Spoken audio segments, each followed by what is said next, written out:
In this video, I will show you 10 amazing traps in the Danish gambit that you can use to trick your opponents and win more games.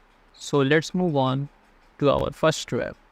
So after e4, e5, d4, e takes d4, c3, black takes, and then you go bishop c4. Black takes this pawn as well, and then you go bishop takes b2. And here black goes knight to f6. You play e5. Now black have only two options, either to play knight to g8 or play knight to e4. Going back will be just a waste of a move, so he plays knight to e4, centralizing his knight, and then you shock him with bishop takes f7 check. Now king have to take, and then you go queen to d5 check, forking the king and the knight, and after king moves, you can take this knight. Let's move on to our next trap. Here after bishop takes b2, black goes d6, and here you are going to play e5.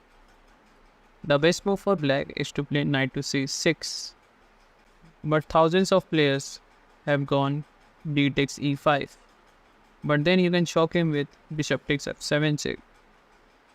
He cannot take because his queen will be hanging. Therefore, he goes king to e7. Then you can play bishop to e3 check, forcing this king to move, and then you can just take his queen and you are completely winning.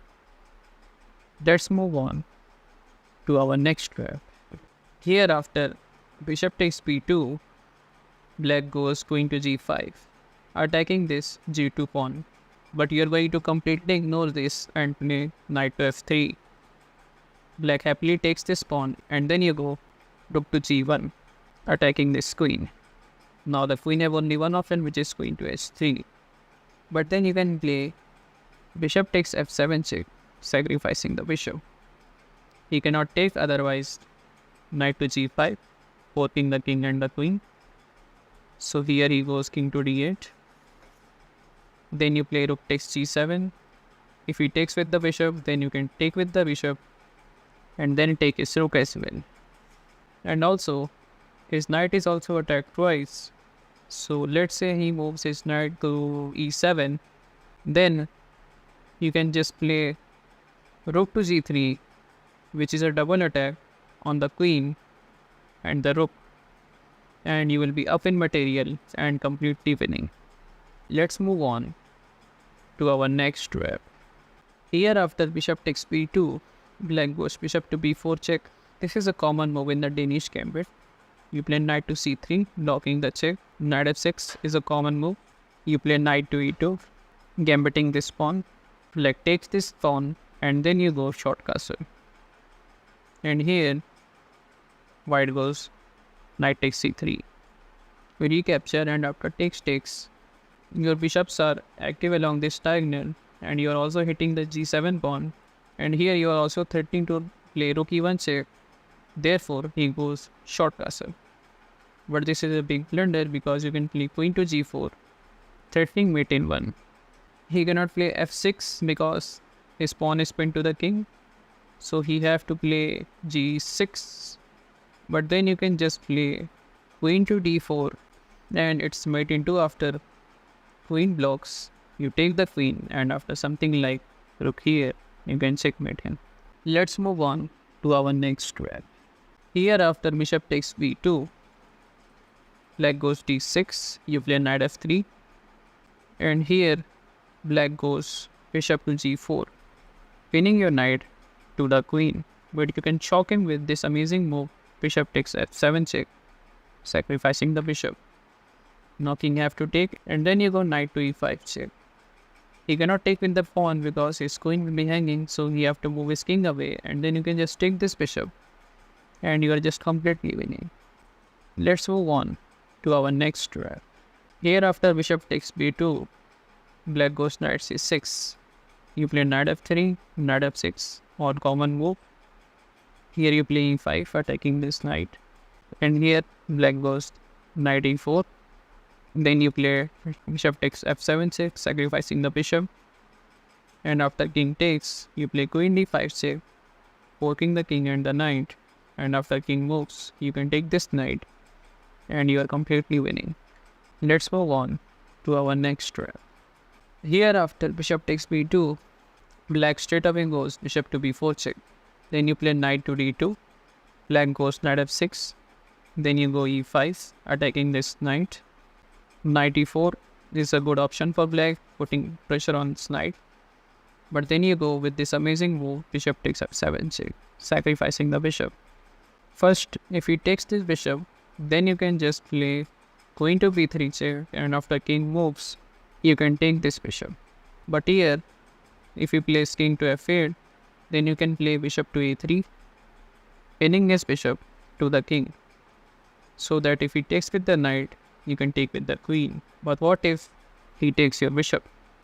Then you're going to take his knight, king takes bishop, and then you go queen to b3 check, forking the king and the bishop. And after king moves somewhere, you can just take the bishop and you are having a huge advantage. Let's move on to our next trap. So after bishop takes b2, here black goes d5. This is the selector defense. You take this pawn with the bishop. The best move for black is to play knight f6. But here, so many players have gone c6, attacking the bishop. But this is a big blunder because you can play this amazing move, bishop takes f7 check. You cannot take because his queen will be hanging, so he goes king to e7.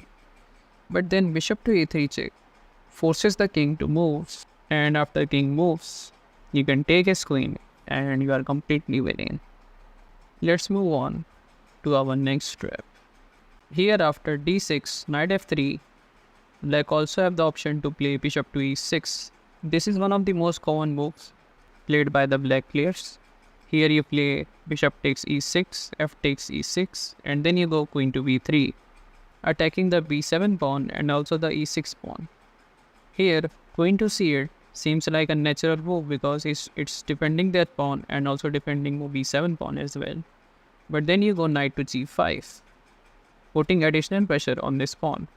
And after king e7, defending this pawn, you can just play knight takes e6, and after queen takes, you can just take this pawn and this rook is completely trapped.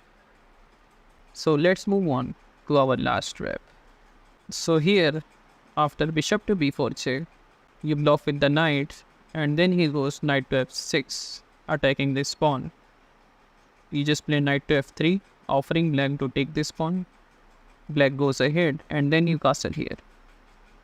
Here, black goes knight takes d2, and then you play rook e1 check, and in between move bishop e7. Then you just take this knight with the queen, and after black castle, here you are going to sacrifice your rook, and after queen takes, you can play rook to e1, attacking the queen. Let's say he goes something like queen d6, offering a trade of queens.